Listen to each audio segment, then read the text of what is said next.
Well, hello everybody, and welcome back to another installment in our No Buff Rift Clear series. Today we will be looking at one of the rifts that I am very familiar with, and that is the level 14 Wave Rift that is located again within the Lambda difficulties.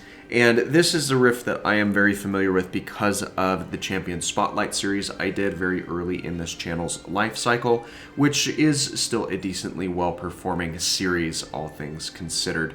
And we do need to go through the strategy that's employed for getting that 3-star clear with a no-buff team. But first, as you've seen, it is a rift that is locked behind a overworld rift that needs to be found.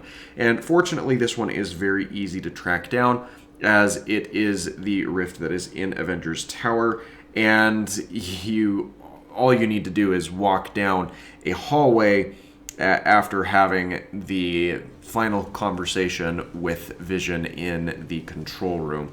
You'll take a left instead of a right down to the end of where that hallway ends, interact with the rift there, and you can even jump right into the challenge from that point. But as long as you've interacted with that rift in the story quest, you will have it unlocked and available for you to go back and take on at a later time.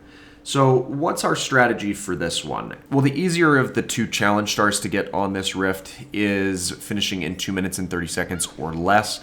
And as long as you are relying on your ability and synergy type attacks, you're not going to have a whole lot of struggle getting through this particular time constraint.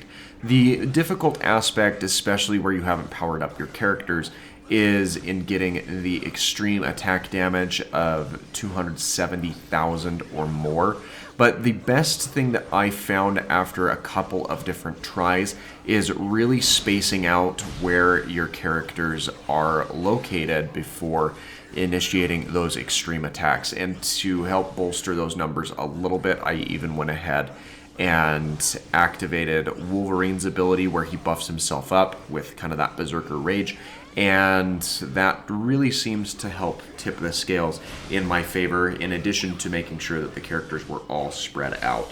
The other thing that you could do to really get ahead of this is make sure that you are using characters that have abilities with wide areas of effects, as that would tend to work very well as well.